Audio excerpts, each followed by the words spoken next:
Everybody, welcome back to study materials with Raghu and ये है हमारी स्टार सीरीज के साइंस का फर्स्ट चैप्टर जो कि है crop production and management. Starting with the chapter इसको हम बहुत जल्द कंप्लीट कर लेंगे विद अ शॉर्ट समरी। तो let us start. In order to provide food for a large population, regular production and proper management and distribution of food is necessary। यानी कि एक लार्ज पॉपुलेशन को रेगुलरली फूड प्रोवाइड करने के लिए हमें regular production भी करना होगा और प्रॉपर मैनेजमेंट भी करना होगा और डिस्ट्रीब्यूशन भी फूड का बहुत ज़्यादा ज़रूरी है। नाउ अब एज चैप्टर के नेम में ही क्रॉप है तो क्रॉप का मतलब तो समझना ही होगा। Then when plants of the same kind are grown and cultivated at a place on large scale, it is called a crop। यानी कि जब एक सेम काइंड ऑफ प्लांट को एक लार्ज स्केल यानी लार्ज नंबर ऑफ एरिया में एक साथ उगाया जाता है देन हम उसे क्रॉप कहते हैं। Clear? In India, crops can be broadly categorized into two types based on seasons। यानी कि इंडिया में क्रॉप्स को दो टाइप से कैटेगराइज किया जा सकता है, दो टाइप से सीजन के हिसाब से बांटा जा सकता है, रबी क्रॉप्स एंड खरीफ क्रॉप्स। ठीक है। Now sowing of seeds at appropriate depth and distance gives you good yield। Good variety of seeds are sown after selection of healthy seeds। Sowing is done by seed drills। यानी कि यहाँ हमने ये पढ़ लिया कि जो है सोइंग ऑफ जो सीड्स होता है वो एप्रोप्रिएट डेप्थ यानी कि एक सही डेप्थ पे ज़रूरी होता है और वो एक गुड ईल्ड प्रोवाइड करता है। ठीक है, गुड ईल्ड यानी अच्छा क्रॉप प्रोवाइड करता है। और हमें कैसे सीड्स सो करने चाहिए तो हमें गुड वेराइटी के यानी अच्छी क्वालिटी के सीड्स सो करने चाहिए। और दूसरी बात तो ये कि सीड सोइंग जो होता है वो सीड ड्रिल की हेल्प से होता है। Now let us understand that what is rabi and kharif crops. Rabi crops और खरीफ क्रॉप्स को भी समझ लेते हैं। तो रबी क्रॉप्स जो होते हैं वो सो किए जाते हैं नवंबर टू मार्च तक, यानी कि वो नवंबर में सो किए जाते हैं और मार्च में उनको जो है हम हार्वेस्ट कर लेते हैं। और खरीफ क्रॉप्स जो होते हैं वो जो सितंबर टू अक्टूबर में हार्वेस्ट होते हैं और जून टू जुलाई में उन्हें सो किया जाता है। क्लियर? नाउ अब आगे पढ़ लेते हैं। Soil needs replenishment and enrichment through the use of organic manure and fertilizer। Use of chemical fertilizer has increased tremendously with the introduction of new crop varieties। यानी कि जो सॉइल है उसमें आपका न्यूट्रिएंट्स होना, वाटर होना, नाइट्रोजन होना बहुत ज़्यादा ज़रूरी होता है। और ये कैसे होता है? ऑर्गेनिक मैन्योर और फर्टिलाइज़र की हेल्प से। तो ऑर्गेनिक मैन्योर लिखा है यानी इसे आप अपने ऑर्गेनिक चीज़ों से बनाते हो, लेकिन यहाँ जो फर्टिलाइजर्स हैं वो केमिकल यूजेस से फैक्ट्रीज में बनते हैं। क्लियर? तो ये था एक लाइक बेसिक चीज़ जो कि हमारा चैप्टर किस पे क्या क्या है चैप्टर्स में। अब इससे हम अच्छे से पढ़ लेते हैं। Basic practices of crop production, यानी कि अब क्रॉप को कैसे प्रोडक्शन होता है क्रॉप का, कैसे उसे हम मतलब क्रॉप बनता है। Okay, starting. Preparation of soil. One of the most important tasks in agriculture is to turn the soil and loosen it. This process of loosening and turning of the soil is called tilling और ploughing. यानी कि सबसे पहले तो एकदम hard soil पे आप कभी क्रॉप को जो है नहीं प्लांट कर सकते हो। सॉइल को थोड़ा लूज होना ज़रूरी है, सॉइल को थोड़ा सा मतलब लूज कह सकते हो, टर्न होना ज़रूरी है। उसके लिए क्या करते हैं हम?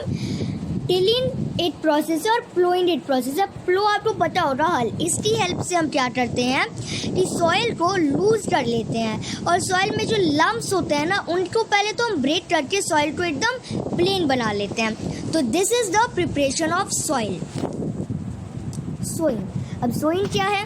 Sowing of seeds at appropriate depth and distance gives you a good yield. Good variety of seeds is sown after selection of healthy seeds। Sowing is done by seed drills। ये हमने पहले भी पढ़ लिया है कि सोइंग है क्या। तो सोइंग एक ऐसा चीज़ है जिसमें कि हम सीड्स को जो है ज़मीन में बोते हैं और वो क्या करता है, हमें गुड यील्ड देता है और उन्हें अप्रोप्रिएट डेप्थ में यानी कि उसे एक प्रॉपर डिस्टेंस पे सो करना बहुत ही ज़्यादा ज़रूरी होता है, ना ही ज़्यादा टेढ़ा और ना ही ज़्यादा ऊपर।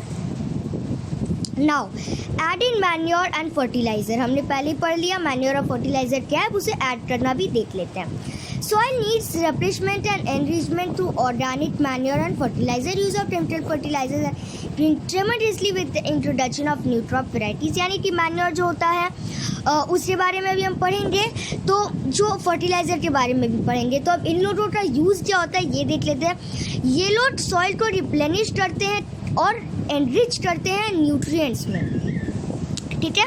Now what is fertiliser. अब फर्टिलाइज़र क्या है?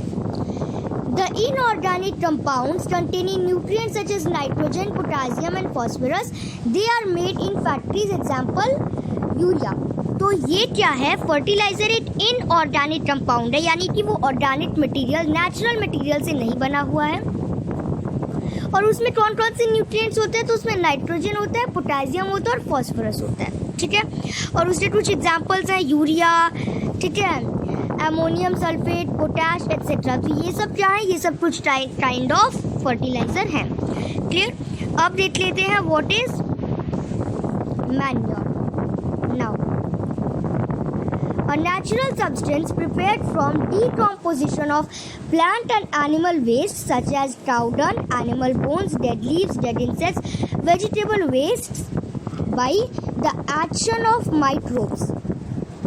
यानी कि एक नेचुरल सब्सटेंस यानी एक ऑर्गेनिक सब्सटेंस जो कैसे प्रिपेयर होता है, डिकम्पोजिशन से, यानी जब प्लांट्स कुछ सड़ जाते हैं, एनिमल वेस्ट यानी काउडन यानी गोबर जिसम कहता है उससे, एनिमल की हड्डियों से, उसके बाद डेड लीव्स यानी सूखे पत्तों से, डेड इंसेक्ट्स यानी मरे हुए इंसेक्ट्स से, वेजिटेबल वेस्ट यानी कि हम लोग जब सब्जियां काट देते हैं तो कुछ सीड्स होती हैं, कुछ पत्ते हम फेंक देते हैं, उसे हम वेजिटेबल वेस्ट कहते हैं। तो ये जब ऑर्गेनिक चीज़ें आती हैं, ऑर्गेनिक चीज़ों से जो ऐसा सब्सटेंस बनता है जिससे हम जो है अच्छा सा एक मैन्योर उसे कहते हैं, जिससे कि न्यूट्रिएंट्स आते हैं सॉइल पे। अब आ जाते हैं हम इरिगेशन पे, ठीक है। तो हम क्या पढ़ रहे थे? मेथड ऑफ क्रॉप प्रोडक्शन, ठीक है। क्रॉप कैसे प्रोडक्ट होता है, उसमें मैन्योर और फर्टिलाइज़र ऐड करना था, तो उसके बारे में हम फर्टिलाइज़र और मैन्योर के बारे में पढ़ लिए। अब हम आते हैं अपने फोर्थ टॉपिक पे जो कि है इरिगेशन। अब इरिगेशन क्या होता है? Supply of water to crops at appropriate intervals is called irrigation. अब इरिगेशन क्या होता है? देखो, जब हम कुछ भी आप घर पे देखोगे किचन गार्डनिंग होती है तो वो सब करते हैं, तो हम पानी डालते हैं उसमें कि जो है वाटर मिल जाए हमारे प्लांट को। तो अब जब भी हम ऐसे इरिगेट करते हैं, यानी कि जब क्रॉप्स उगते हैं तो जो फार्मर्स होते हैं या जो क्रॉप प्रोडक्टर होते हैं वो क्या करते हैं, उसमें वाटर ऐड करते हैं एट अप्रोप्रिएट इंटरवल्स, ठीक है। उसे हम इरिगेशन कहते हैं। Let us see the methods of irrigation. Traditional method है और एक मॉडर्न मेथड है। तो ट्रेडिशनल मेथड है मोट, चैन पंप, ढेकी, राहत, ये सारे होते हैं। और एक जो मतलब वो जैसे बाल्टी से फेंकना आपका मोट हो गया, और जो हैंड पंप होता है वो आपका चेन पंप हो गया। ढेकी एक कुआं जैसा होता है जिसमें कि एक छेद होता है, उससे सारे पानी जो है जाता है। स्प्रिंकलर सिस्टम ये एक मॉडर्न मेथड है जिसमें क्या होता है कि पूरे जो ये फील्ड होती है उसमें एक बीच में एक स्प्रिंकलर लगा दिया जाता है और वो वाटर को स्प्रिंकल करता है। और ड्रिप इरिगेशन होती है कि हम हर एक प्लांट पे ड्रॉप बाय ड्रॉप पानी डालें, ये होता है ड्रिप इरिगेशन। अब आते हैं फिफ्थ मेथड पे जो कि है प्रोटेक्शन फ्रॉम वीड्स। अब वीड्स क्या होते हैं? देखो, वीड्स जो होते हैं अनवांटेड प्लांट्स होते हैं और उन्हीं को रिमूव करना हो जाता है आपका protection from weeds.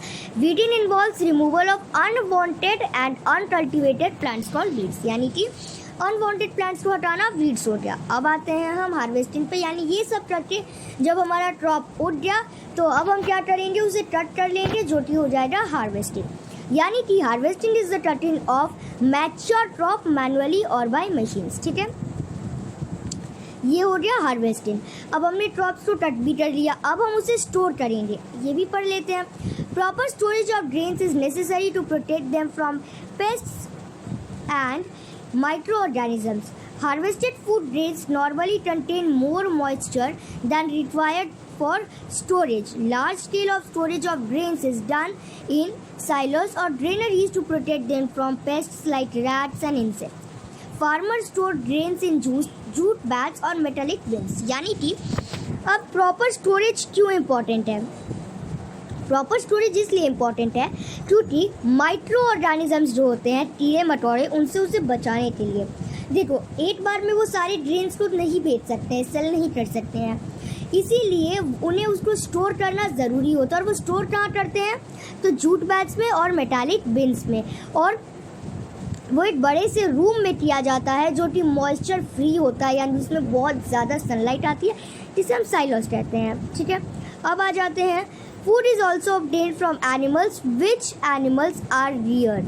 This is called animal husbandry. यानी कि फूड जो होता है वो हम एनिमल से भी लेते हैं, जैसे हमारा काउ मिल्क हो गया, उसके बाद पनीर हो गया, कुछ भी ऐसे जो भी एग्स हो गए, ये सारी चीज़ें जो होती हैं तो हम एनिमल से लेते हैं। कैसे? तो उन्हें रियर करके, यानी उन्हें पाल के पोस के हम उनसे कुछ ऐसे फूड लेते हैं, तो उन्हीं चीज़ों को कहा जाता है animal husbandry. So here our chapter is completed. I hope कि आपको ये चैप्टर समझ आ गया हो, और ये जो नोट्स हैं आपको डिस्क्रिप्शन में प्रोवाइडेड होंगे। So guys, see you in the next video. Till then, stay safe, stay home.